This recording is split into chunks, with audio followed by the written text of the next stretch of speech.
This meeting is being recorded. Ça marche pas. J'ai pas la caméra. Voir. Pour l'instant, je vois que des écrans noirs. On va attendre quelques minutes. Ouais, j'arrive pas à me. Il me semblait tout à l'heure. Mettre la caméra.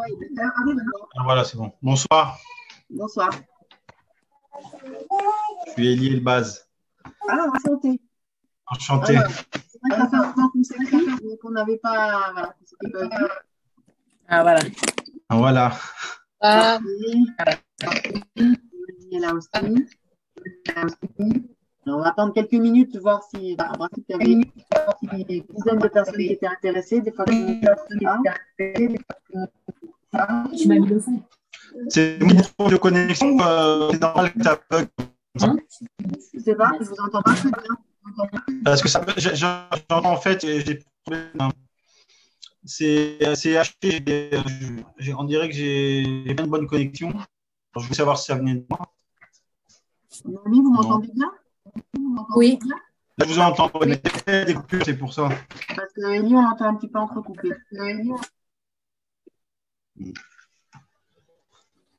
C'est un peu brouillé, c'est vrai.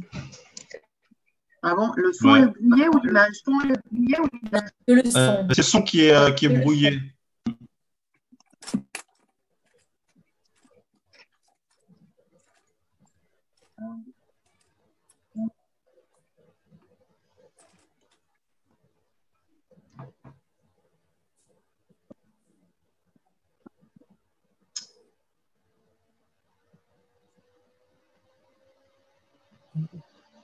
Bonsoir, Judith, t'es là déjà?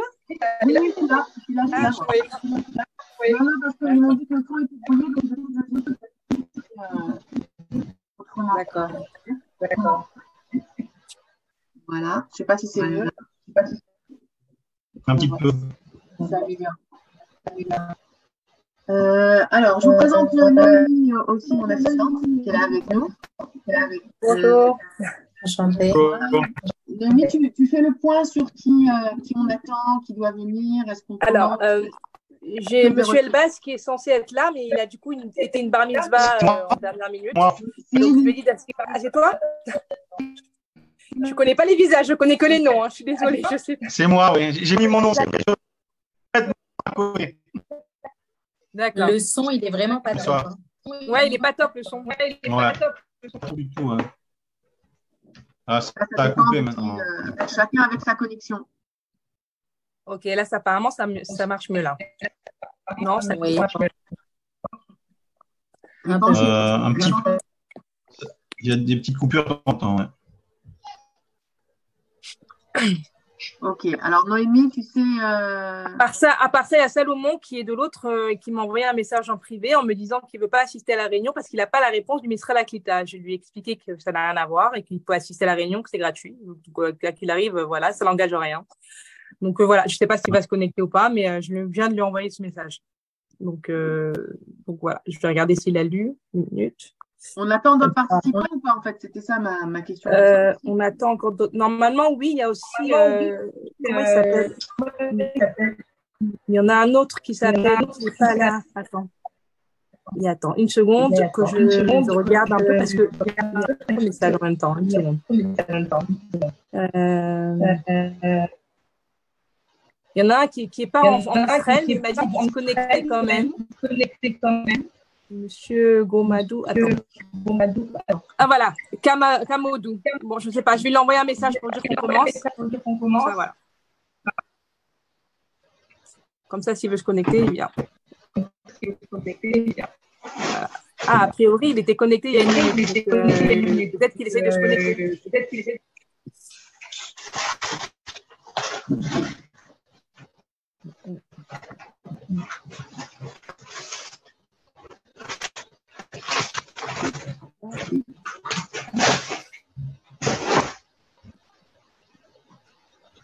Si tu veux, on peut commencer, Judith, c'est pas grave.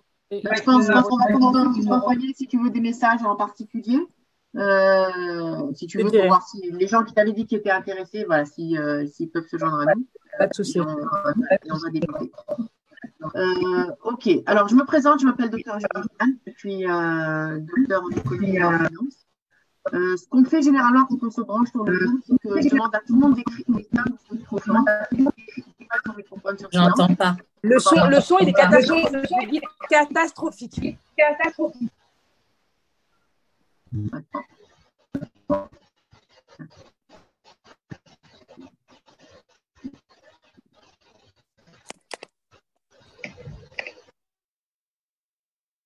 Ah.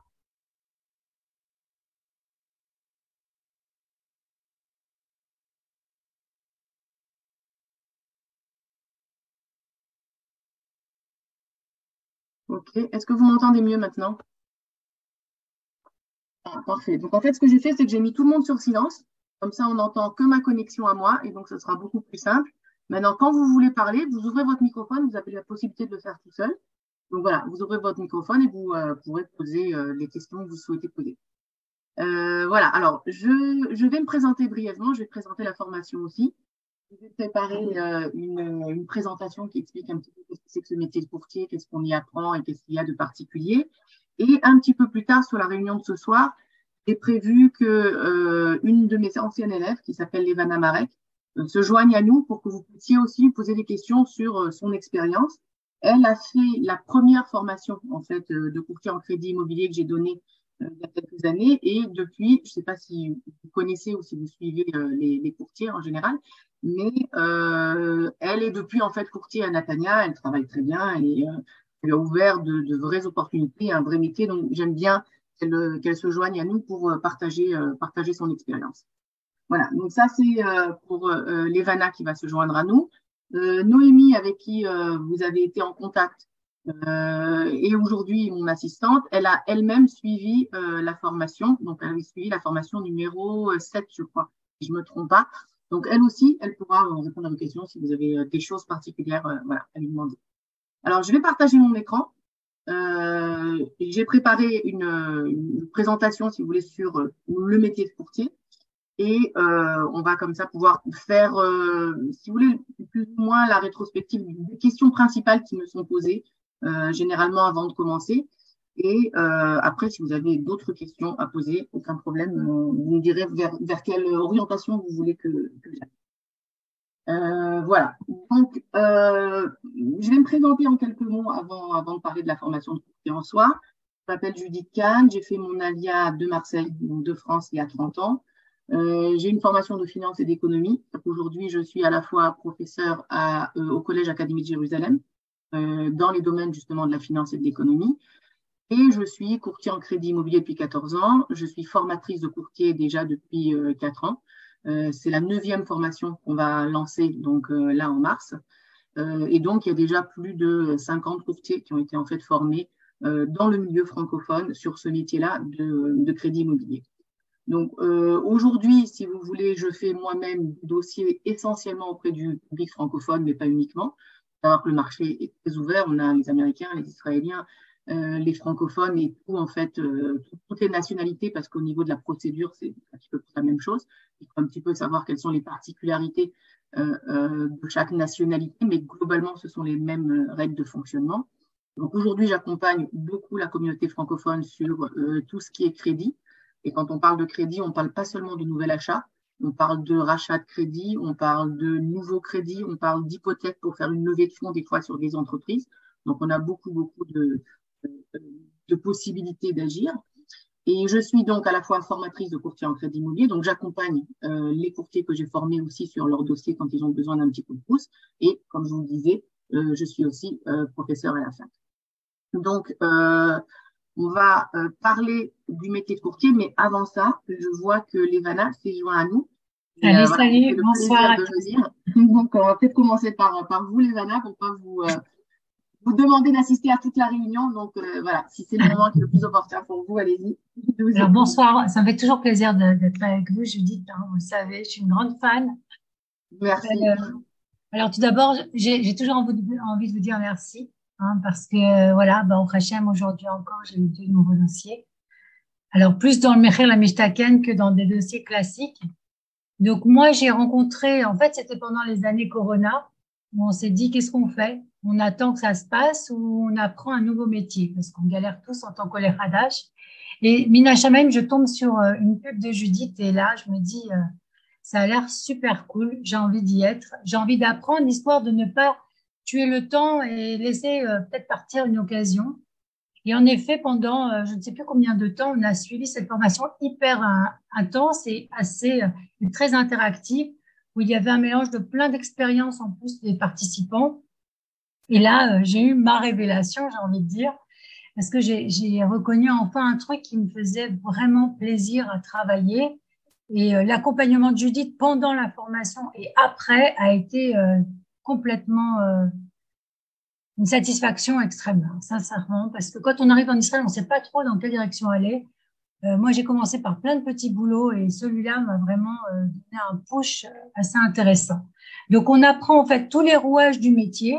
Alors, bien sûr, on peut le pratiquer déjà pour nous-mêmes. Ça, c'est une grande valeur parce qu'on n'est plus un petit peu on n'est plus en fait un sujet de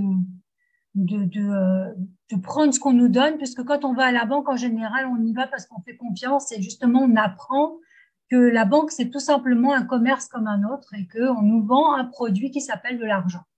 Donc ça, on l'a appris. On a appris aussi à aiguiser et à avoir des repères et à avoir un esprit critique par rapport à ce qu'on nous dit. Donc ça a été une valeur incroyable à titre personnel. Et après, il y a eu tout l'apprentissage du métier de courtier qui est extrêmement gratifiant, mais aussi faut voir que c'est pas juste prendre un crédit puis on a gagné. En fait, il faut savoir lire entre les lignes et Judith nous l'a appris. Et ce qui m'a permis aussi de développer donc mon propre business, enfin de ne plus être dépendant d'un patron et d'avoir tout seul construit ma page Facebook et puis développer mes partenariats quand je l'ai fait ensuite. Et à chaque fois, Judith était là pour me guider, pour me dire oui, là c'est une bonne idée.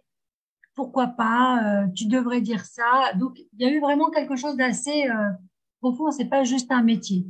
Au-delà de cette partie-là, il y a eu aussi une volonté de développer aussi l'aspect israélien. C'est-à-dire qu'une fois qu'on fait la formation avec Judith en français, on a envie d'en savoir plus et on s'aperçoit que c'est un métier extrêmement riche et vaste puisque à tout moment, on continue à apprendre, à tout moment, on a envie de partager aussi. Puisque Judith a créé un réseau de courtiers français où on s'échange des tuyaux, et où on aime se dire ce qu'on a réalisé, ce qu'on a bien fait, pas bien fait, puis on se met toujours au parfum. Donc aujourd'hui, on apprend qu'il y a aussi des petites techniques. Et Judith continue à être leader dans son métier puisqu'elle fait du TikTok et c'est génial. Donc moi, je me sers beaucoup de ce que dit Judith aussi au sein de mes clients, leur dire voilà. D'ailleurs, je transmets également les conclusions de Judith à mon client pour qu'ils soient aussi rassurés parce qu'on traverse une période de trouble. Donc, en fait, ce qui est génial aussi dans le métier, c'est qu'on n'a pas fini les dossiers. Les dossiers sont tout le temps en gestation.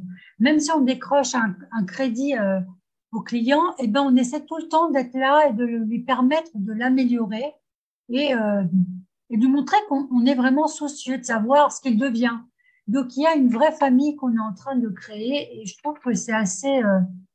c'est vraiment un métier assez complet parce qu'on donne, on reçoit, parce que en fait, on fait partie de la famille du projet du client, si bien qu'on devient facilement amis parce que partager leurs rêves, c'est aussi quelque chose de formidable. Voilà, donc moi, j'encourage vraiment. Il y a jamais je rencontre quelqu'un, d'ailleurs, je dis, mais tu voudrais pas être courtier parce que ça pourrait t'apporter beaucoup. D'ailleurs, je sais pas qui je l'ai dit hier, je dis, mais c'est dommage, tu te prives d'une autre corde à ton arc. Donc, pour ceux qui sont encore en ballottage, ne savent pas trop vers quelle direction aller, je trouve que ça peut être quelque chose qui pourrait être à chacun son niveau. Alors, moi, je pense que la question principale peut-être que se posent Noémie et Élie, c'est au bout de combien de temps après la formation on travaille, combien de dossiers on fait, est-ce qu'on peut en gagner sa vie ou est-ce que c'est juste un revenu complémentaire? Je pense qu'au-delà du savoir qu'ils vont acquérir, et ça, je pense qu'ils en sont conscients, même au niveau personnel, c'est-à-dire de pouvoir gérer son crédit, racheter son crédit. Je pense que Noémie comme Élie s'intéressent à avoir un métier avec lequel ils puissent vraiment se développer. C'est vrai que quand on arrive de France et qu'on n'a pas tout à fait toutes les clés du marché israélien, on se demande, est-ce qu'on peut vraiment avoir une profession stable de ce métier? Donc, est-ce que toi, tu as participé à la première formation que j'ai donnée? Tu peux Alors, c'est vrai. une expérience de 3 ans, disons, de progression. Je pense que c'est ce qui parlera plus C'est vrai. à les qui peuvent se projeter. Tout à fait. Alors, au tout début, en fait, Judith nous donne un cas pratique. Donc, ce cas pratique, il est super parce que on essaie de le proposer. Alors, je ne sais pas si vous avez des groupes, mais on lance l'idée de racheter un crédit ou d'aider quelqu'un à faire un crédit. Donc, ce qui est bien, c'est qu'en général, le tarif qu'on demande, il n'est pas exorbitant, on demande à peu près 5 6 000 shekels, ce qui est très, très correct. Donc, vous accompagnez une personne, mais pas seulement, puisque Judith est là pour vous aider à l'accompagner. Une fois que vous avez commencé à monter, enfin, mettre le pied à l'étrier, donc vous partez sur 5 6 000 par dossier. Après, bien sûr, ça dépend de la complexité, parce qu'imaginez, par exemple, moi, j'ai eu un dossier où le gars, il avait 5 comptes en banque. C'est énorme. Ça veut dire que vous devez tracer chaque allée et venue de ce qu'il fait de son compte. Donc, bien évidemment, plus le dossier est complexe, plus ça demande du temps et plus vous facturez. Donc, ça, c'est important de le savoir. Et donc, en général, moi, je dirais que les prix moyens entre les Israéliens et les Français, c'est à peu près entre 7 et 8 000 shekels le dossier. Donc, vous, votre intérêt, c'est de le finir le plus tôt possible. Comme ça, vous vous êtes payé le plus rapidement possible. Alors, ce que j'ai appris aussi, c'est qu'il vaut mieux faire 3 tarifs. Le premier, c'est un compte. Le deuxième, il vous verse, par exemple, 30% de la somme. Et puis, à la signature du document, vous avez le reste de la somme. Et à partir de là, vous allez voir, vous avez un effet bouche à oreille. Puisque si les gens sont contents, ils vous ramènent un dossier, le frère, la sœur, le père, la mère, tout plein de choses comme ça. Et donc, vous pouvez facilement avoir 3 dossiers par mois. Mais il faut que ça tourne. C'est-à-dire qu'au début, vous en prenez un. Donc, vous dites, ça peut faire 3 mois ou ça peut être 3 semaines. Ça dépend de vous, ça dépend de la dynamique du client aussi. Mais en général, vous pouvez facilement tourner à 12 15 000 shekels par mois. Après, ça dépend aussi de votre réseau. Après la formation, tu as eu à peu près une vitesse de croisière de 2 à 3 dossiers par mois. Ouais, après la formation, j'ai tourné à 1 et puis à 2. Et après, on a eu des bonnes périodes où je tournais à 3 dossiers. Donc, encore une fois, ça peut être un dossier qui est complexe. Par exemple, j'ai eu un crédit, le gars, il voulait 3,4 millions, mais hyper rapidement. Donc, Mina Shamaim, tout collait bien. Donc, en un mois, je l'ai fermé. Donc, quand vous avez un dossier comme celui-là, vous pouvez chiffrer 10 000, 12 000 shekels parce que vous avez pas mal de choses à gérer. Vous avez, lui, il le veut rapidement, il n'a pas le temps. Donc, ça vous demande beaucoup, beaucoup d'énergie. Donc, là aussi, vous chiffrez en fonction de l'exigence du client. Plus il est rapide, plus il veut les résultats, plus ça vous demande beaucoup de rigueur et donc vous demandez à être payé en conséquence. Voilà. Vous voulez poser une question? Oui, on doit ouvrir un osek patou ou un osek moucheré. Alors, en général, on peut faire un mourché, vaut mieux, puisque c'est du yaourt. D'accord, c'est du yaourt. C'est pas obligatoire. On en parle aussi un petit peu au moment de la formation. Si vous voulez, c'est vrai que si vous ouvrez ça s'appelle un auto-entrepreneur en tant que, si vous marquez dans le descriptif de votre métier Yehout, ce qui se peut dire conseil, alors c'est vrai qu'au niveau de la législation, le Yehout, c'est seulement un osek mourché. Maintenant, si vous formulez différemment, et c'est ce que moi-même j'ai fait quand j'ai commencé, et beaucoup de jeunes courtiers font en commençant, parce qu'on ne veut pas tout de suite être un osek mourché. Un osek mourché, c'est ceux qui doivent facturer la TVA. Okay, donc c'est plus compliqué au niveau de la gestion. Et ben vous pouvez parler d'accompagnement, ce qui s'appelle le livouille. C'est-à-dire que si vous faites un accompagnement en crédit, à ce moment-là, vous pouvez ouvrir ce qui s'appelle un osek patour et pas forcément un osek mourché. Donc c'est possible. Il faut simplement être précis, si vous voulez, quand vous allez au Mas הכנסה pour ouvrir votre dossier. D'accord. Moi, j'ai déjà un osek patour. Est-ce que je pourrais rajouter la mention de livouille à l'intérieur? Alors, il faut que vous alliez voir votre Roé Kheshbon, je suppose que vous avez un comptable, et lui demander de dire que vous faites plusieurs services. Vous n'êtes pas, c'est bien. Vous rajoutez un service d'accompagnement financier, d'accompagnement en économie familiale. Même si c'est aucun rapport, même s'il n'y a pas de kécher entre les deux. Alors ça, je ne sais pas. Il faut que vous demandiez parce que si vous me dites que vous êtes à la fois masseuse et que vous voulez marquer sur les mêmes factures masseuse et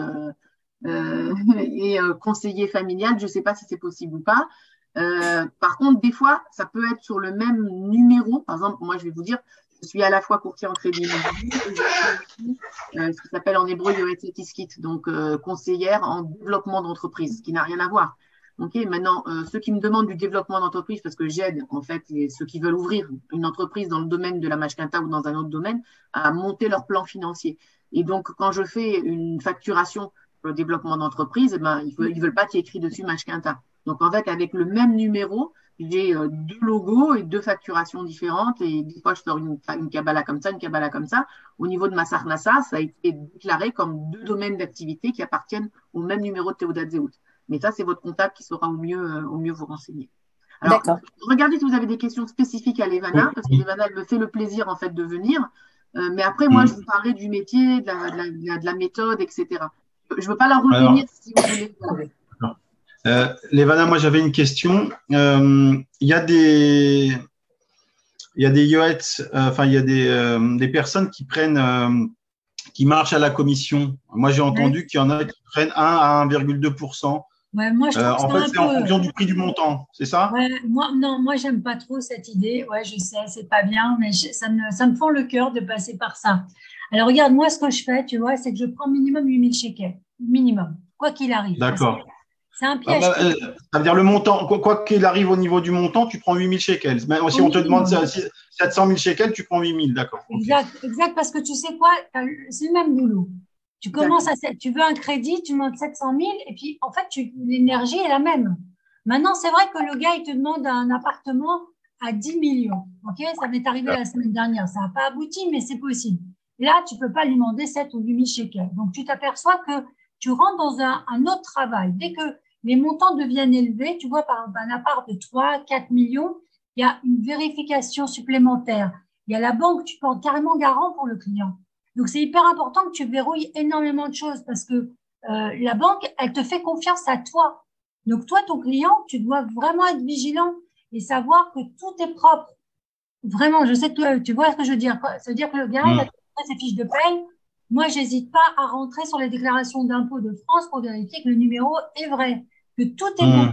Donc, ça, c'est un travail qui demande. Alors, à ce moment-là, ce que je fais, c'est que je demande plus 8000 shekels, mais je vois en fonction des documents qu'on me donne, de la crédibilité du client, et j'essaie d'être pas trop au pourcentage, mais être entre 14 15 000 shekels.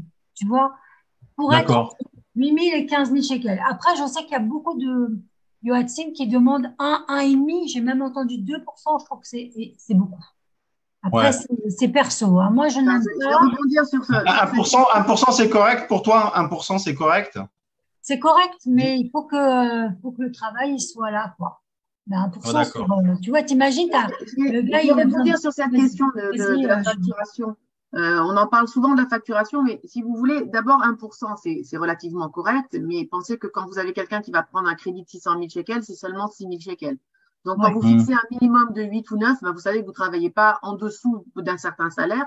Et comme le disait Levana, c'est le même travail. Vous devez vérifier la capacité d'endettement du client, vous devez déposer le dossier, vous devez faire une négociation de taux, vous devez faire après un accompagnement sur ce qui s'appelle les garanties bancaires. Donc, vous, que ce soit 600 000, 1 million ou 3 millions, c'est exactement le même travail. Donc, a priori, ce n'est pas justifié. Maintenant, ce que je veux vous dire, c'est que cette facturation au pourcentage, elle est extrêmement française. Ça veut dire que ce sont les Français et les étrangers, les Américains aussi, qui vont demander un pourcentage. Honnêtement, on ne fait pas le travail d'un avocat. Un avocat, il demande 1,5%. Au niveau de la responsabilité juridique qu'il prend, elle est beaucoup plus lourde que la nôtre. Notre travail, c'est comme celui d'un avocat. Et les Israéliens, ils demandent sur le même dossier 6 000 shekels. Donc, si vous avez un Français qui parle hébreu, il va dire, mais pourquoi vous me facturez 20 000 shekels alors que l'Israélien me prend 6 000 shekels? Comment vous justifiez ça?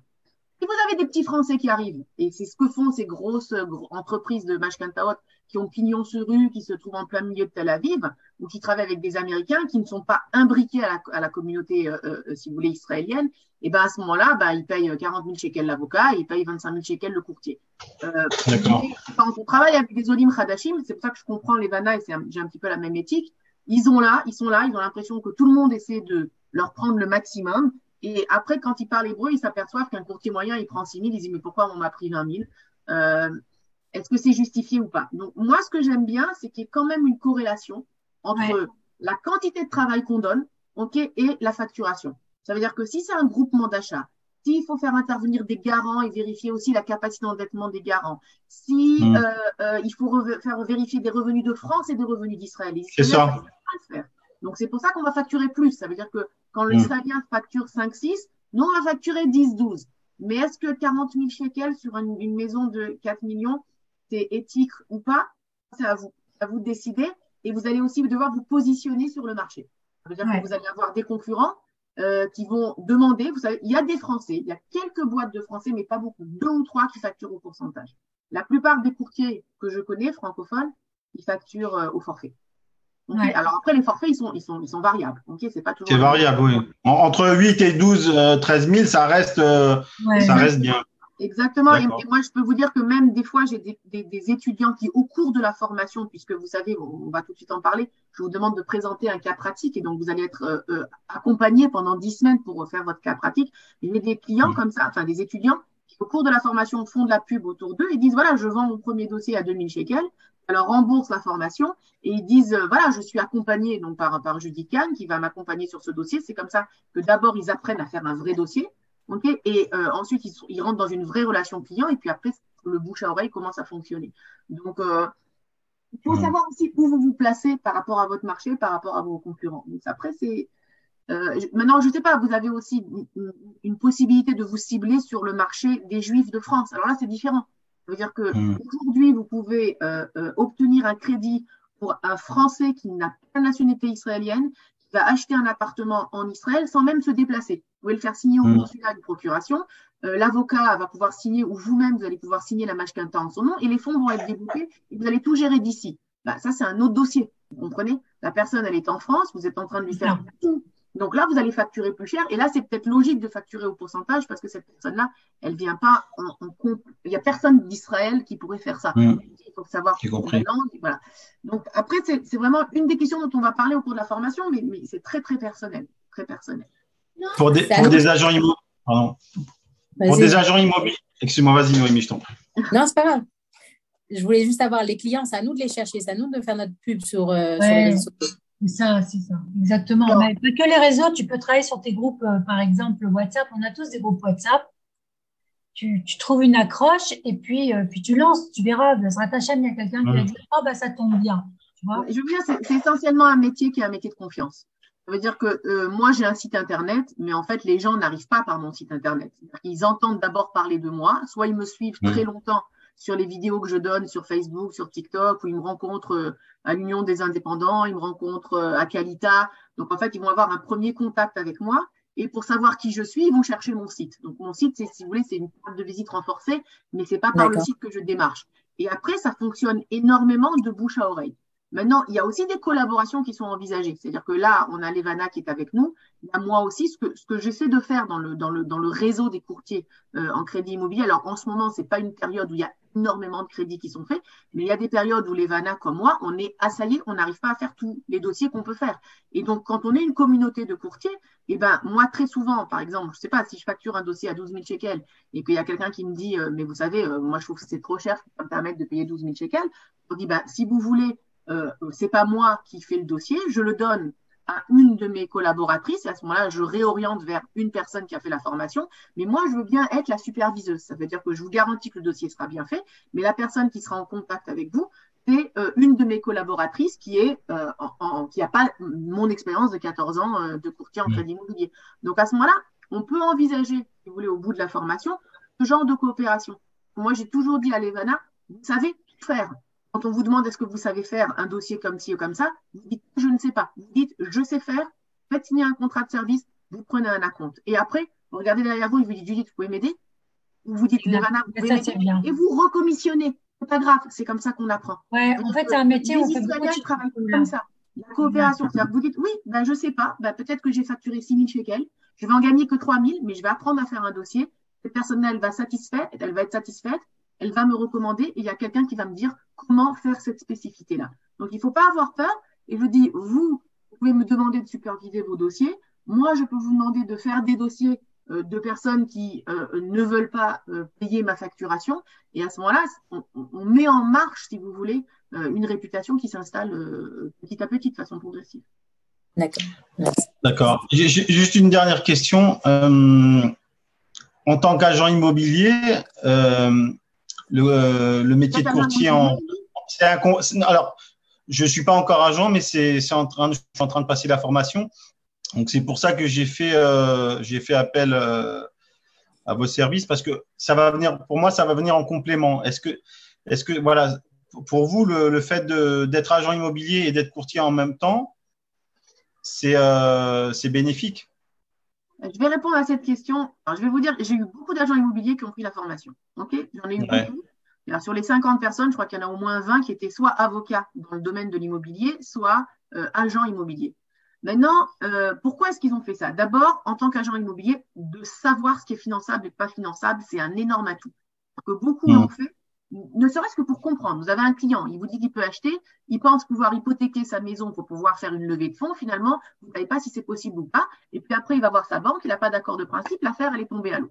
Vous, quand vous allez faire la formation, vous allez comprendre qu'il y a des solutions bancaires, des solutions hors bancaires. Donc, sur chaque dossier, vous allez lui demander, mais quel est votre net, quel est votre brut, combien d'apports personnels vous avez, et vous allez savoir en une seconde s'il peut l'avoir ou pas le crédit. Donc, vous n'allez pas perdre votre temps avec lui à lui faire visiter 10 biens si vous savez que sa capacité d'endettement, c'est 1,5 million et pas 1,8 million. Donc, déjà, j'ai des courtiers immobiliers qui l'ont fait pour ça. Maintenant, j'ai beaucoup de courtiers immobiliers aussi qui m'ont dit, ben, moi, je vais le facturer. Alors, j'ai eu deux types de profils. Ça veut dire qu'il y a des courtiers immobiliers qui ont essayé de facturer, qui n'ont pas réussi, mais ça dépend de ce que vous dégagez. Ça veut dire que les gens leur ont dit, mais attendez, je vous paye déjà votre commission d'1,5%, vous pouvez me faire le dossier gratuitement. Et donc, du coup, ils ont arrêté de le proposer. J'ai comme ça 2 étudiantes qui ont fait ça sur la formation. Ils m'ont dit, mais vite, ça sert à rien. Les Français, ils veulent pas payer. Ils pensent que ça fait partie du service de l'agent. Et donc, du coup, moi, je passe des heures à faire un dossier et finalement, j'ai même pas un supplément. Donc, j'ai laissé tomber. J'ai pas dit que je sais le faire. Je réoriente vers des courtiers et puis ils me donnent une commission. Au moins, j'ai la tête tranquille. Mais j'ai notamment sur la formation, la 8e, là, qu'on est en train de terminer, il nous reste deux séances, on va terminer juste avant Pessah, une fille qui vient de faire son alia il y a 1 an et demi, qui s'est installée à Naharia. Il y a un gros groupe d'alia à Naharia francophone, là, ces derniers temps. Et elle s'est installée en tant qu'agent immobilier puisqu'elle a la licence. Et elle vend ses services, elle les vend au cours de la formation déjà. Elle a vendu déjà 2 dossiers.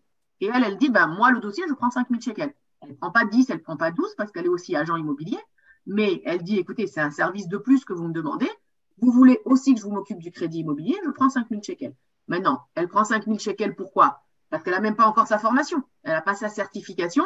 Mais pour elle, c'est logique que du travail, ça se paye, ça se respecte. Et donc, ça dépend de la façon dont vous le présentez. Ça veut dire que si vous dites, bah, allez voir un courtier, ça va vous coûter 1% chez n'importe qui. Moi, comme je vous fais les deux, ben, je vous facture 6, 7, 8 en fonction de votre expérience.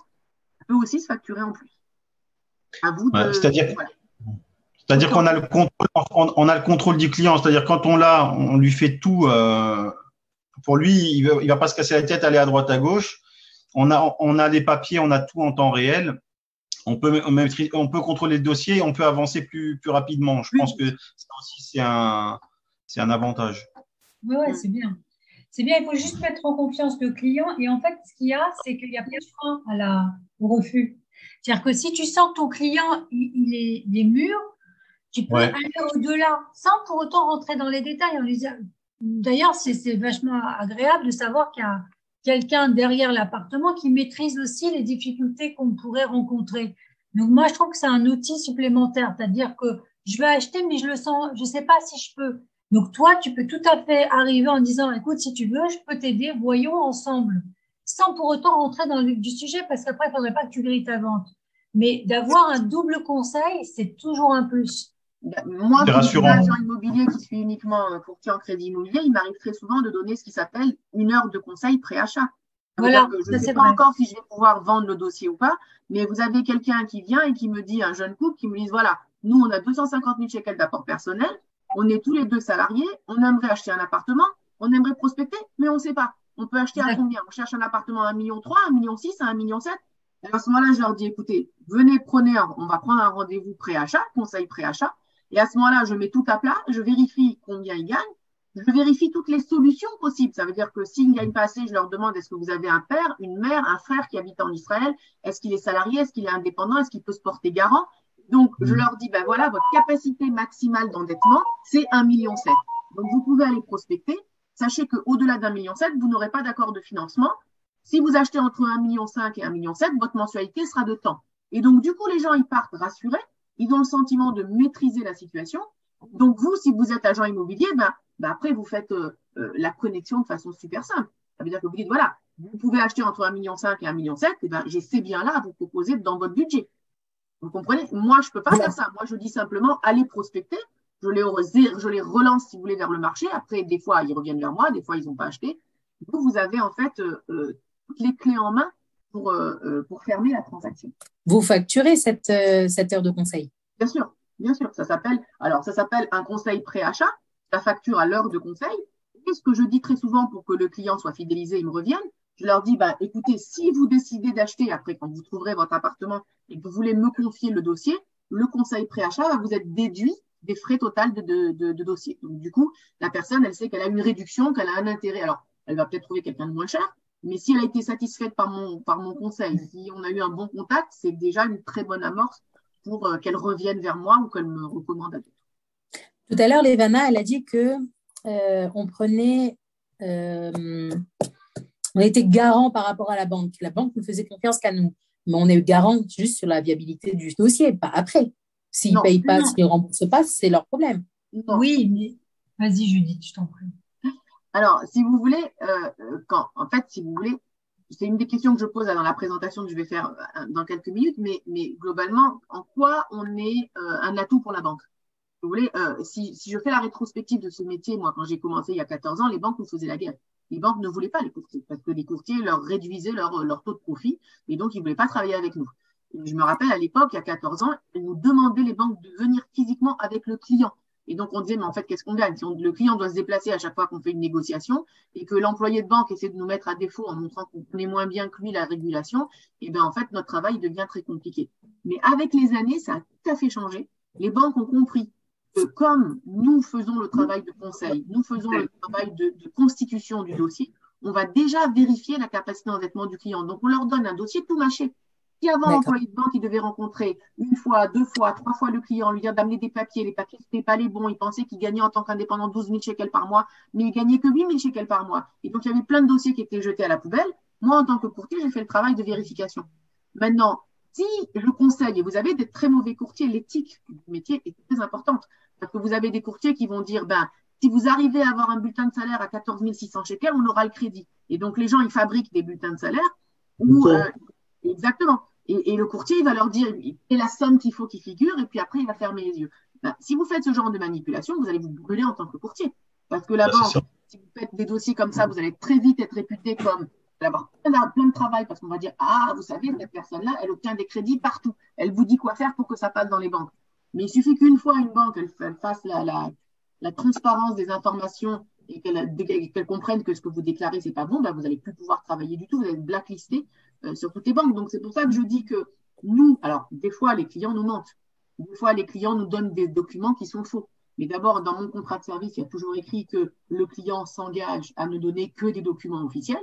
Moi, s'il commence à me dire, mais il faudrait que je fasse quoi, je dis, moi, je ne veux pas savoir ce que vous faites. Moi, tout ce que vous me donnez, ça existe. Je sais que pas tous les courtiers travaillent comme ça.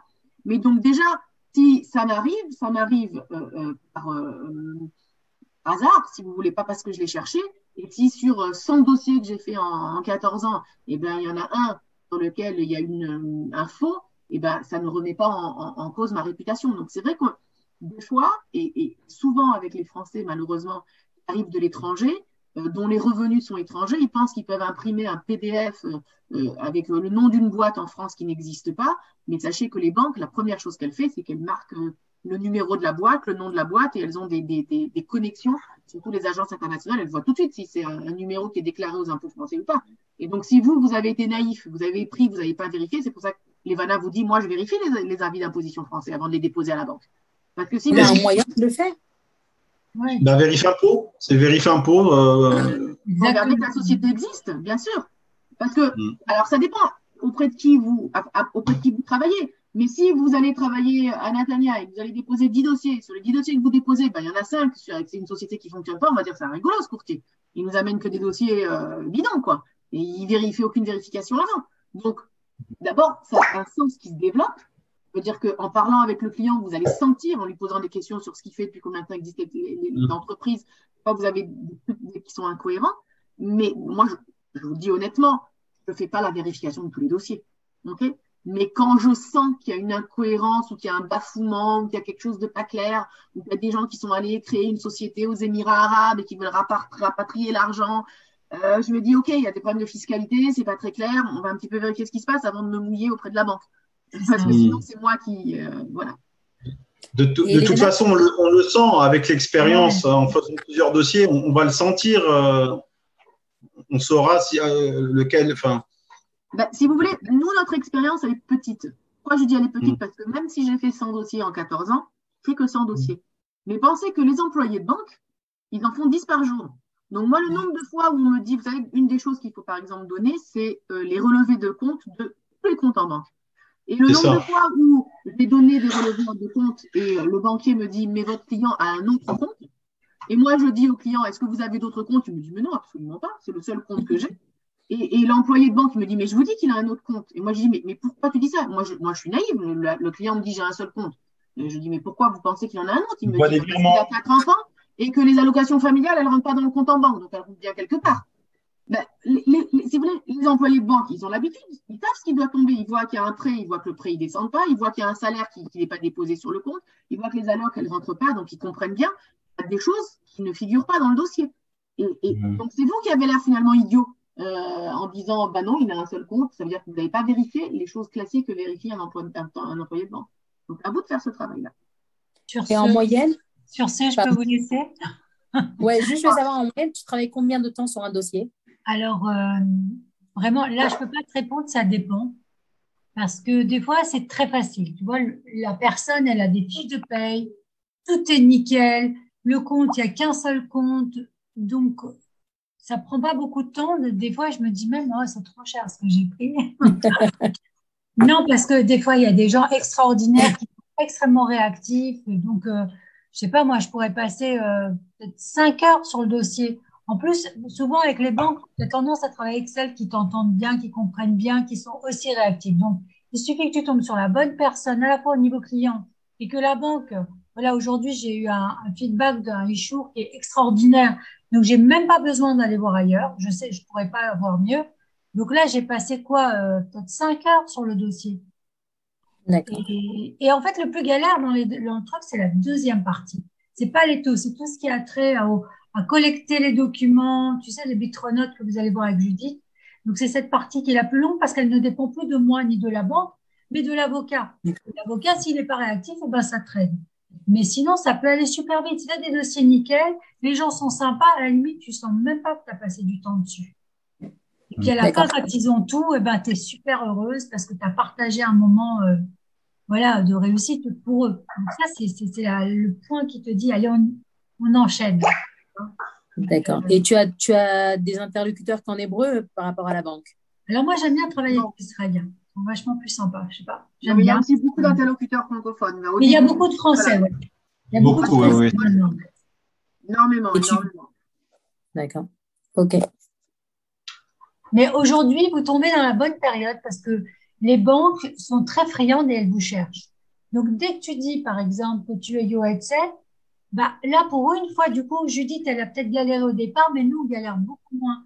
Les gens, ils nous ouvrent la porte, ils sont là, ils essaient de te comprendre. Même si tu parles pas bien l'hébreu, ils essaient vraiment d'être avenants et sympathiques. Donc, c'est pas grave. La langue ne devient plus un obstacle du tout. C'est vrai qu'aujourd'hui, bon, je suppose que vous savez tous que les taux d'intérêt ont beaucoup augmenté cette dernière année. Donc, d'un côté, au niveau du nombre de transactions, il y en a moins. Alors, on fait aussi du travail parce qu'on va faire du rachat de crédit pour prolonger la durée, pour faire baisser les mensualités. Moi, j'ai fait pas mal de ce qui s'appelle Mashkenta Afoucha, d'hypothèques de maison pour libérer des fonds. Voilà, c'est toutes sortes de solutions. Mais ce que je veux vous dire, c'est que comme on a beaucoup moins de transactions, il y a beaucoup moins de dossiers de Mashkenta qui sont déposés en banque. Et donc, les banques, elles nous attendent, elles nous demandent. Moi, le nombre de mails avant, il y a ne serait-ce que 8 mois, quand je voulais avoir un rendez-vous, déposer un dossier, on me disait non, moi, ne m'envoyez rien par mail, j'ai pas le temps, je suis tout le temps en Kabbalat Kahal. Et si je voulais moi-même prendre rendez-vous pour être en Kabbalat Kahal, on me donnait un rendez-vous au bout de 7 jours ou 8 jours, alors que moi, j'ai besoin d'avoir un accord de principe dans les 48 heures pour être efficace. Et bien là, aujourd'hui, je reçois des mails de tous mes contacts dans les banques qui me disent, Judith, des dossiers, je te le fais en 24 heures. Ouais. Bien.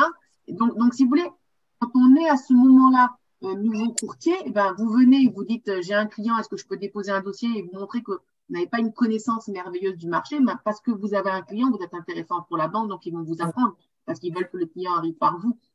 Donc aujourd'hui, on est extrêmement courtisé par les banques et justement, on arrive aussi à négocier de très bons taux puisque toutes les banques veulent les dossiers puisqu'ils sont un petit peu à la suite de ça. C'est la bonne période, en fait, hein, vraiment. Parce que là, pour se faire des relations dans les banques, c'est la bonne période. Ouais. Sur ce, je vous souhaite Be'atzlacha Rabba et merci pour tes Merci beaucoup. Bye. Au revoir. Bon, alors, on va passer quand même sur la présentation, sur les titres essentiels que j'y ai mis parce que j'ai l'habitude de faire un question-réponse avec tous ceux qui s'intéressent à la formation. Donc, globalement, au niveau de la profession, ah, je me suis entendue en deux fois là. Disons que le métier de banquier ne nécessite pas de diplôme. Il n'existe pas de diplôme d'État. Vous m'entendez double aussi? Oui, c'est bon là. Je ne sais pas pourquoi. Ok. Si, moi j'entends. Mais moi, je m'entendais double. Maintenant, je crois que ça y est. Il faut que je coupe le micro. Non, je crois. Bon, on va voir. Je crois que ça va. Donc, si vous voulez, il n'existe pas de diplôme reconnu de courtier en crédit immobilier. C'est à la fois la force et la faiblesse de ce métier. Ça veut dire que d'un côté, n'importe qui en ayant fait une formation peut dire ben, moi, je suis courtier en crédit immobilier. Et du coup, il peut faire beaucoup de mal à la profession parce qu'il n'a pas une connaissance du marché. Okay, donc ça, si vous voulez, ça peut être un danger. D'un autre côté, ben, quelqu'un apprend, qui monte bien des dossiers et qui est consciencieux, et ben, c'est quelqu'un qui peut se faire, si vous voulez, la main de façon très, très rapide. Par exemple, vous me parliez, Elie, de la licence que vous passiez pour être agent immobilier. Ben voilà, pour être agent immobilier, il faut avoir un diplôme d'État. Pour être courtier, il ne faut pas l'être. Donc, c'est vraiment une différence qui est très importante. Et le rôle du courtier, ben, en fait, on fait beaucoup de choses. Ça veut dire que non seulement on évite toute la démarche administrative du client au client, ça veut dire que quand quelqu'un achète un appartement, il a déjà tellement de choses à faire. Aller déposer des dossiers en banque, c'est quelque chose qui lui prend du temps, surtout quand il faut déposer des dossiers auprès de plusieurs banques. Donc, la première chose, c'est on lui évite, si vous voulez, le travail administratif. La deuxième chose, c'est qu'on va faire une négociation bancaire et qu'on va lui adapter le montage financier. Ça veut dire qu'on va essayer de voir quelle est la mensualité qui correspond à son type de vie à lui.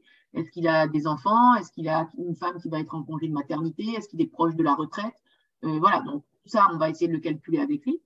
Ensuite, on va essayer d'obtenir les meilleurs taux. Donc, vous voulez, on donne tout ce service-là en même temps. Alors, combien gagne un courtier? On en a un petit peu parlé avec les VADA. On a dit que la facturation minimale d'un dossier, c'est aux alentours de 5 6 000 shekels. Donc, que les Israéliens prennent, vous avez un courtier qui va prendre moins que 5. Donc, si vous faites comme les VADA, 3 dossiers par mois, vous gagnez beaucoup, beaucoup mieux que dans un calling center et vous n'allez pas être occupé du matin au soir. C'est-à-dire que ces 3 dossiers-là aussi, ils ne vont pas vous demander 8 heures de travail par jour. Et de bouche à oreille, vous allez avoir, si vous voulez, de plus en plus de travail. Donc, moi, je pense que très vite, donc 6 mois après la formation, vous pouvez déjà estimer avoir des revenus, alors bruts, bien sûr, après tout dépend de votre position, entre 12 et 15 000 shekels. Okay, c'est quelque chose auquel on peut arriver, si vous voulez, 6 mois après une formation.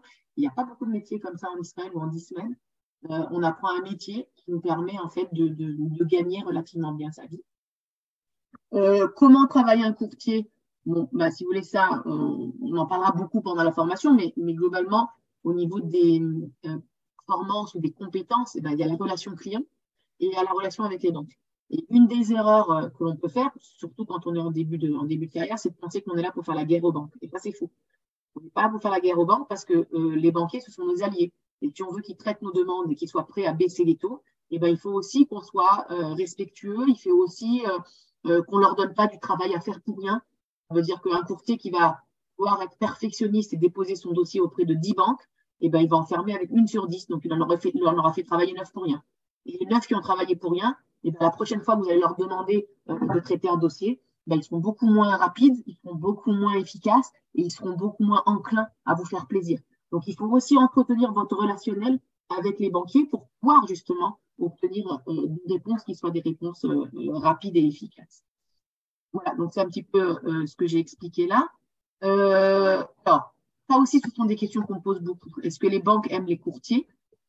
On y a répondu un petit peu avec les VADA. Ça veut dire qu'aujourd'hui, oui, parce que d'abord, on leur amène des dossiers. Et aujourd'hui, il faut savoir que 70% des dossiers de crédit sont faits par les courtiers. Il n'y a presque plus de particuliers qui vont tout seuls à la banque. Okay, c'est devenu dans les mentalités quelque chose d'essentiel. Ça n'était pas le cas il y a 14 ans. Et les bons courtiers ont épargné du temps à la banque. Donc, c'est pour ça que les banques nous aiment. Et je vais même vous dire quelque chose de rigolo, c'est que quand on faisait la guerre il y a 14 ans, aujourd'hui, la Banque Leumi, la Banque Mizrahi, la Banque Discount organisent des congrès pour inviter les courtiers et leur proposer leurs nouveaux produits. Moi, je suis invitée une fois par mois, soit un congrès du Mahoz Yerushalayim, soit un congrès Artsy. Et à ce moment-là, vous avez des salles de mariage, des repas de mariage et toutes sortes de petits accessoires qu'on va vous donner, des portables de téléphone, avec le stick de la banque, juste pour vous faire venir et vous dire, bah, vous savez, nous, par exemple, maintenant que le prime a augmenté, on a des solutions, proposez-les à vos clients. Donc, si vous voulez, on est même voilà, courtisé. Voilà. On est même courtisé par les banques tellement elles comprennent qu'on devient des atouts.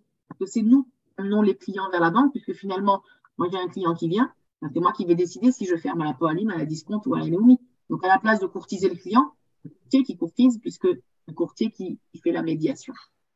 On est partenaire en fait. On est partenaire avec la banque. Alors, on n'est pas vraiment partenaire avec la banque parce que, contrairement à ce qui se passe en France, il n'existe pas de convention en Israël entre la banque et les courtiers. Ça veut dire qu'on n'est jamais commissionné par la banque. Et donc, ça veut dire que moi, c'est un petit peu ce que j'explique à mon client. D'un côté, ça lui fait mal au cœur de devoir me payer 8 000 shekels parce que en France, ça n'existe pas puisqu'il existe des conventions. Et la banque qui va payer le courtier puisqu'elle lui a amené un client. Donc, j'explique qu'en Israël, c'est pas comme ça. Mais j'explique aussi au client que c'est ça qui garantit mon indépendance. C'est-à-dire que moi, j'ai aucun intérêt à signer avec la discount. Pas que la discount va me donner une commission. Donc, moi, je suis tout à fait objective. Je vais prendre le dossier à l'endroit où j'aurai les meilleures conditions pour mon client. Donc, si mon client veut que je sois son émissaire, il faut qu'il accepte de me payer. S'il veut que je sois l'envoyé de la banque discount, je ne lui dirai jamais que la Mizrahi, c'est meilleur. Donc, si vous voulez, il faut savoir au service de qui vous êtes. Donc, c'est pour ça qu'on est payé. On n'est pas vraiment des partenaires. On est beaucoup plus objectif qu'un partenaire puisqu'on a en fait tout éventail de possibilités. Alors, est-ce qu'il faut savoir parler l'hébreu? Un petit peu. Je ne sais pas du tout, ni Elie, ni Noémie, quel est votre niveau guimel. Moi, j'ai un niveau guimel plus. D'accord. Je me débrouille, je comprends, voilà, mais je ne suis pas bilingue à 100%, mais je me débrouille bien, oui. Je tiens des conversations. Vous êtes, à quel ok. Alors, je vais vous dire, globalement, votre clientèle, en tout cas, je pense qu'elle sera essentiellement française au début, donc ça, il n'y a pas de problème d'hébreu. Vos interlocuteurs dans les banques, il y a énormément de francophones. Donc, vous pouvez tout à fait écrire des mails en français, faire votre négociation en français, expliquer le dossier en français. Par contre, les documents traités, si les gens travaillent en Israël, ce seront des documents traités en hébreu. Ça veut dire que les bulletins de salaire, les avis d'imposition, le Nessar Tabo. Mais ça, c'est pas très compliqué. Savoir lire sur un bulletin de salaire le net et le brut, on va le faire pendant la formation et vous allez l'identifier assez rapidement. Donc, c'est pas un hébreu parlé qui va vous être demandé.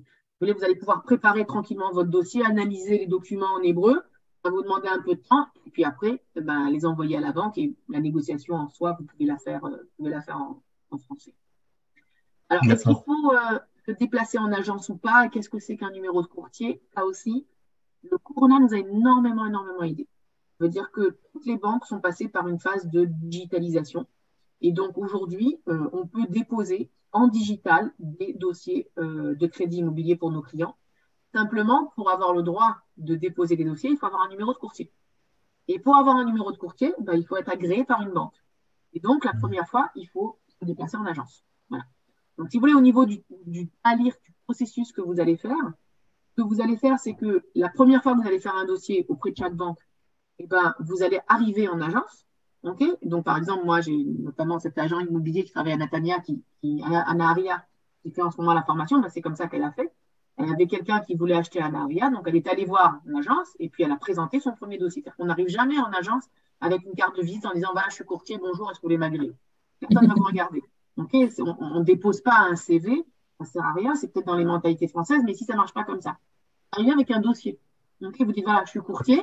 J'aimerais vous présenter un dossier. J'ai quelqu'un qui veut acheter à 1,5 million, j'ai besoin d'1 million de crédit. Ça vous intéresse? Forcément, on va vous dire asseyez-vous. Et donc, vous allez vous asseoir, présenter votre dossier.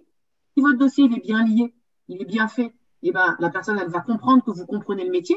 Donc, même si vous allez montrer la certification que je vous ai donnée, vous n'êtes pas obligé de dire que c'est votre premier dossier parce que si vous l'avez bien fait, vous dites la première fois que je travaille à Naharia, a priori, avant, je déposais à Tel Aviv.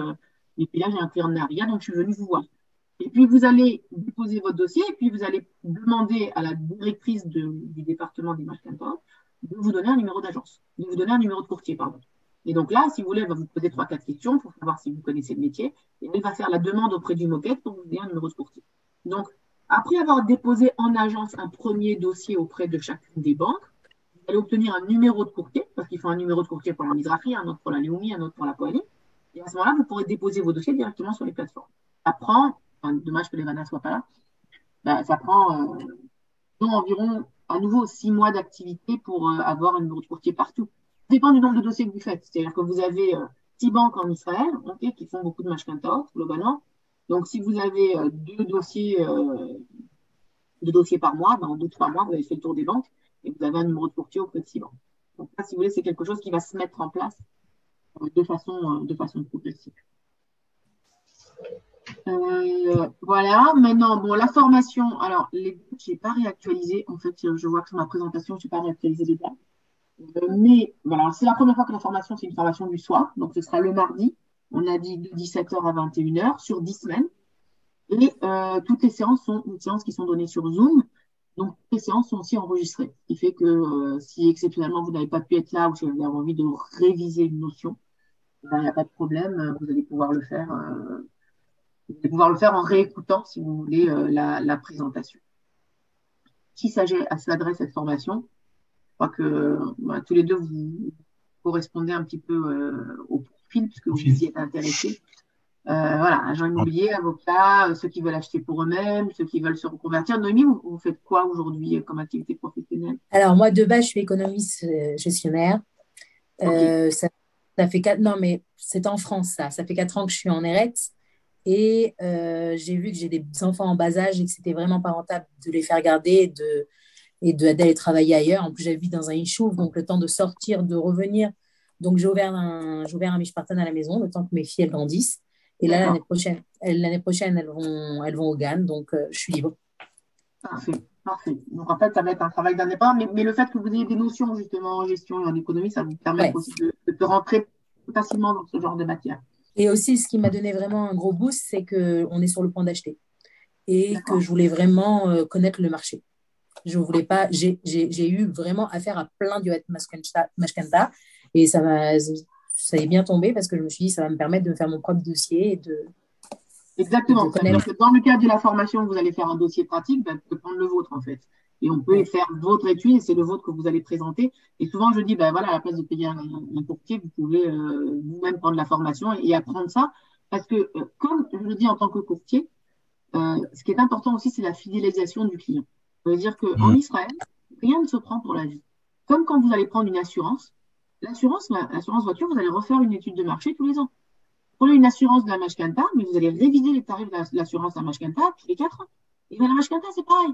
Ça veut dire que si vous pensez que vous avez pris une mashkenta sur 30 ans et que vous n'allez plus la toucher, c'est une énorme erreur.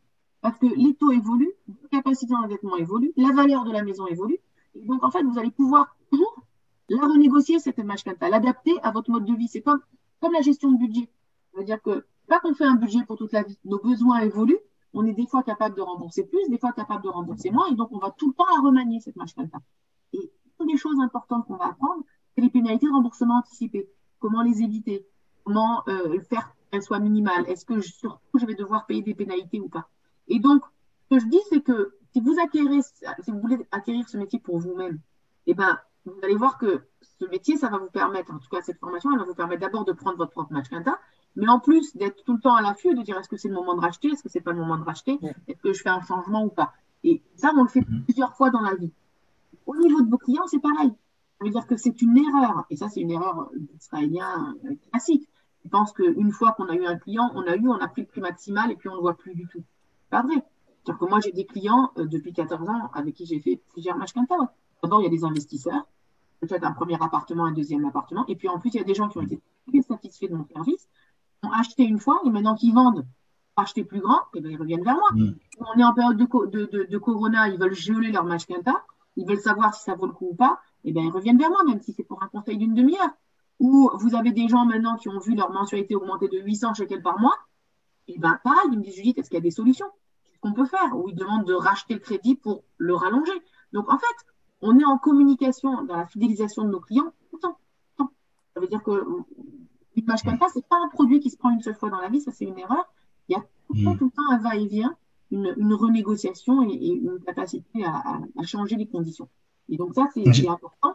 Et je dis par rapport aux agents immobiliers, il y a combien d'agents immobiliers en Israël? Vous avez… Il y en a énormément, je ne sais pas combien, mais il y en a pas mal. Ouais. Moi, la dernière étude de marché que j'avais fait, il me semblait qu'il y en avait plus de 30 000. Okay, d'agents immobiliers, de 30 000. Ah oui, c'est pour bien sûr. Sur tout Israël. Vous savez combien de courtiers immobiliers il y a? Il y en a 1500, je crois. 1500. Ok. Donc, vous imaginez comme le marché est ouvert. Et les courtiers en crédit immobilier, les agents immobiliers, ils font que vendre de l'immobilier. Mais nous, en tant que courtier, on fait du crédit, du rachat de crédit, de l'hypothèque de biens existants, même quand il n'y a pas vente. Okay. Pourquoi? Parce que les gens, ils veulent ouvrir une entreprise, ils veulent prendre une mashkenta à l'école Matara, ils veulent financer le mariage d'un enfant à la place de prendre un crédit à la consommation sur 5 ans, ils vont prendre un crédit sur 30 ans.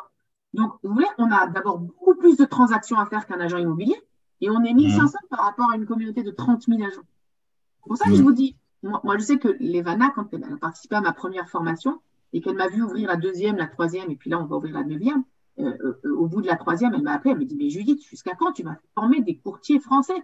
Mais tu es en train de nous tuer le marché. Ça veut dire que tu nous crées des concurrents. Pourquoi tu nous crées autant de concurrents? Et je dis, mais il y a du travail pour tout. Vous imaginez pas? Ça veut dire que combien de Français il y a en Israël? Et puis, pas que les Français, c'est des francophones. Moi, je fais des dossiers de Suisses, de Belges, de Canadiens. Des Américains, des Anglais?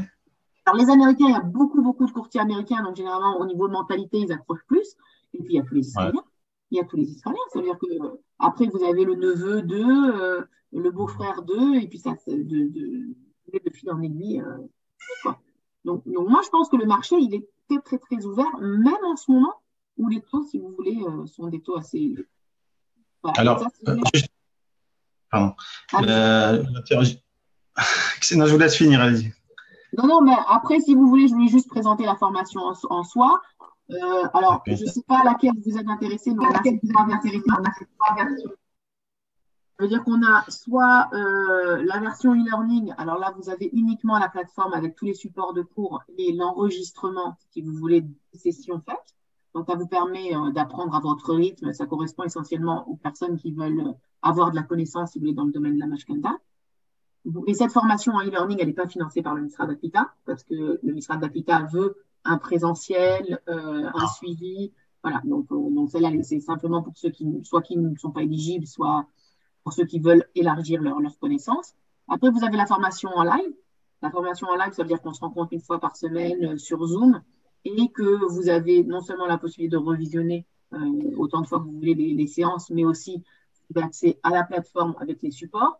Vous avez accès au simulateur pour pouvoir faire vos simulations et optimiser les remboursements. Et vous avez l'accompagnement d'un premier dossier, puisque vous devez passer un examen pratique et un examen théorique. Théorique sur la régulation, pratique en faisant un premier dossier. Donc ça, c'est la formule live qui est remboursée à 80% par Misrad Haklita, si on a moins de 10 ans d'ADIA. Et vous avez la formation qui est la formation que j'appelle VIP, qui est une formation, non seulement vous avez 3 mois de formation pour devenir consultant crédit immobilier, mais après vous avez un coaching de 4 mois supplémentaires, donc vous êtes encadré pendant 8 mois pour lancer votre activité business.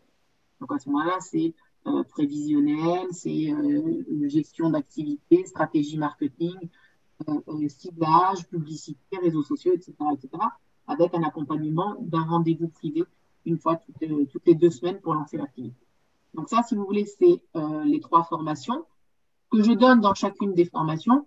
C'est, comme j'ai dit, le logiciel gratuit. Vous allez pouvoir l'utiliser pendant tous les 3 mois de la formation pour faire autant de simulations que vous voulez. Les supports de cours, okay, c'est des PDF, je vous les envoie tous en même temps, donc vous allez pouvoir les imprimer, vous faire, si vous voulez, un recueil de supports de cours. L'enregistrement de toutes les séances, un glossaire hébreu-français avec tous les termes techniques pour ceux qui en ont besoin et un groupe de discussion WhatsApp avec justement tous les participants de la formation qui vont pouvoir communiquer sur les exercices pratiques, sur questionnements par rapport à leur propre mashkenta, des éclaircissements, etc. Voilà, c'est à peu près tout. Là, on va être que 2 participants pour la formation?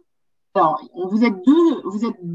Non, en fait, il y en a 3 qui ont déjà payé la formation. Donc, il y a Salomon qui ne s'est pas joint à nous. Donc, c'est Noémie, Elie et Salomon. Elie, je crois que tu attendais quelque chose du Misrad Haklita. Alors, j'ai reçu un document du Misrad Haklita aujourd'hui. Celui que vous m'avez transmis par WhatsApp? Oui. Mais il n'y a rien dessus, en fait. Il y a simplement marqué que vous pouvez obtenir un voucher. Mais il n'y a pas marqué D'accord. que vous avez l'autorisation de financement de façon, Alors, je ne sais pas. alors, il faut que je le retourne signer pour qu'en fait, il puisse me valider le voucher, d'après ce que j'ai compris. Donc, D'accord. je dois le retourner signer. Je vais le faire ce soir et demain matin, je rappellerai le Misra Parce que là, vous d'Aquita avez une pour. liste de toutes les choses auxquelles vous avez le droit en fonction du ministère de Oui, oui, l'Habitat.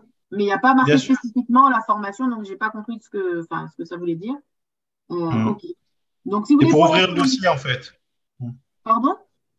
C'est pour ouvrir le dossier et puis pour pouvoir, en fait, donner le voucher. Voilà. D'accord. OK. Donc, si vous voulez, pour l'instant, vous êtes 3 inscrits fermes et on a 5-6 personnes qui hésitent, mais qui vont devoir se décider très vite puisque ça commence après-demain. Voilà. Donc, Hmm. certains ont demandé à recevoir l'enregistrement de la réunion parce qu'ils ne peuvent pas y assister. Voilà. Je ne sais pas sur les 5-6 qui sont intéressés, si on aura des retours ou pas. Alors, moi, D'accord. je me suis pas encore tournée vers le Misra d'Aklita, mais bon, je suis Tochaf Rosaire, donc je ne sais pas mon statut pour ça. Mais dans tous les cas, même si je n'ai pas la subvention, je paierai. D'accord. Parfait. Parfait, parfait. Il faudrait poser. Alors, je ne sais pas, en fait, les ministères de la ils sont devenus très compliqués. Ils acceptent toujours de recevoir du public. Très souvent, il faut déposer directement sur le site la demande. Donc, Sur le en tant que site, ouais. concert, je ne sais pas. Je ne sais pas quel est votre statut. Vous êtes dans quelle ville? Vous Moi, êtes Efrat. Efrat, d'accord. Donc, vous êtes dépendante du ministère de Jérusalem. Ouais, de Jéru. Et vous avez un contact? J'ai un contact, mais ça fait. En fait, j'ai pas eu de Salklita, moi. Il n'y a que ma famille, mon mari qui a eu. D'accord. J'ai eu l'Ulpan. C'est tout. Non, parce que moi, je dois avoir le mail de quelqu'un qui travaille au Misra d'Agrippa à Jérusalem, puisque j'ai eu des étudiants qui ont obtenu le financement. Il me semble que c'était Liliane. Elle s'appelait Liliane.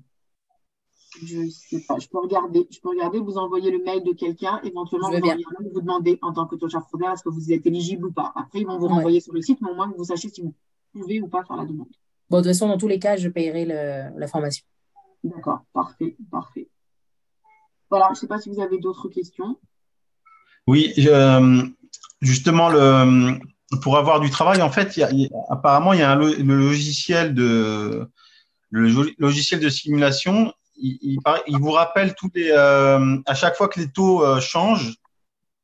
J'ai entendu que en fait, ça vous met des alertes pour pouvoir relancer les clients. C'est vrai ça? Ah non. Alors, je sais pas, moi, la Yo7 qui m'a fait mon crédit, elle m'a dit que elle avait ce logiciel-là et grâce à ça, en fait, elle a tout le temps, enfin, elle relance ses clients, quoi. Si vous voulez, c'est quelque chose qu'on met en place nous-mêmes. Ça veut dire que moi, je D'accord. garde sur mon logiciel les taux d'intérêt et après, c'est moi qui autodéfinis. Les taux que je fais en ce moment, ils sont, disons, à 4,80. Donc, si ça descend en dessous de 3, qui me fasse la liste de tous les clients qui ont des taux au-dessus de 3. Mais si vous voulez, c'est quelque chose que Voilà. je vais moi-même programmer en me fixant un seuil. Parce que ça ne veut D'accord. rien dire les taux ont baissé, les taux ont augmenté. C'est à vous de fixer à partir de quand vous avez envie de réétudier ces dossiers-là. Et vous n'allez pas rappeler tous les clients, parce que même si les taux ont baissé d'1%, tout dépend du solde de la mashkanta. C'est-à-dire que vous n'allez pas appeler Ouais. un client, même si le taux a baissé d'1,5%, mais qu'il lui reste que 200 000 shekels à payer, ça ne vaut pas Ça le vaut coup de pas le faire un coup. achat. Ah Donc, oui. si vous voulez, le logiciel il va vous permettre d'identifier toutes les personnes qui ont un taux plus élevé d'1% des taux actuels. Et puis après, il va falloir que manuellement, vous fassiez une simulation pour savoir combien vous pouvez, est-ce qu'il y a une rentabilité à rachat de crédit ou pas, et après contacter vos clients. Bien Donc, sûr, faut mettre un un seuil. argument C'est à pour nous de se mettre dire, le seuil. oui, alors que si vous avez une équipe ou si vous êtes bien ordonné, que vous faites le travail, alors étudier la rentabilité d'un rachat, ça prend 20 minutes sur le simulateur. C'est-à-dire que si vous avez 10 clients, voilà, vous allez étudier la rentabilité, vous allez en faire un PDF très net en montrant au client combien précisément il peut épargner. Et après, c'est un argument de vente très bon. Si c'est un client en plus que vous voulez fidéliser, c'est très bien. Pour le rachat d'un crédit, vous ne prenez pas les mêmes honoraires que pour un dossier complet dès le début? Qu'est-ce que vous pensez, Noémie? Il faut prendre plus ou il faut prendre moins? Non, moins, je pense. Eh bien, ça dépend. Alors, vous avez toutes les politiques de prix, mais pensez que des fois, on fait des rachats de crédit, on fait économiser aux gens 300 000 shekels. Ouais, donc on peut quand même Donc, se des fois, il y permettre a de des gens prendre qui prennent pareil. un pourcentage de la somme économisée. Et vous voyez, les gens, ils sont plus prêts à payer sur un rachat de crédit que sur un nouveau crédit. Ouais. Parce que quand ils achètent une maison, ils ont l'avocat, les gens immobiliers, ils achètent, ils ont les travaux. Ils vont étrangler, ils se disent, mais en fait, pourquoi j'ai besoin du courtier? Je peux moi-même aller demander le prêt. Et beaucoup de Français le font et ils prennent pas de courtier. En tout cas, c'est ce qu'ils faisaient il y a 4-5 ans. Et à ce moment-là, ils ont des mauvais taux, mais ils s'en aperçoivent même pas. Ils se disent, j'ai les clés de la maison, ça y est, j'ai réalisé mon achat. Maintenant, quand vous avez quelqu'un que vous dites sur Facebook, sur les réseaux sociaux, je fais une étude gratuite de la rentabilité de votre crédit, et que vous avez payé 5,5, aujourd'hui les taux ils sont à 3,5, puis je vous rachète votre crédit, vous allez baisser vos mensualités de 300 shekels, paie-moi pendant 30 ans. Vous faites épargner 300 000 shekels. Mais à ce moment-là, ils sont prêts à vous payer, mais après pour vous payer. Comprenez, vous leur faites épargner 300 000 shekels. Normalement, vous allez leur demander 10, 12, peut-être même 10% de la somme épargnée. Donc, paradoxalement, sur les rachats de crédit, c'est un argument de vente. Vous allez pouvoir vendre plus facilement que sur les nouveaux crédits. Maintenant, pour répondre à votre question de façon plus précise, les rachats de crédit, ça ne va pas toujours être des rachats unitaires de la banque. Que vous pouvez avoir un crédit à la Mizrahi, le faire acheter auprès de la Poalim. Et à ce moment-là, pour vous, vous allez faire une négociation de taux. Que vous n'allez pas. Alors, vous avez toute sorte de courtiers. Ça veut dire que vous avez des gens qui vont rentrer sur le moquette de la Mizrahi, qui vont prendre les taux moyens du jour, qui ne vont pas vraiment renégocier. Et là, c'est vrai que ça leur prend une demi-heure de travail.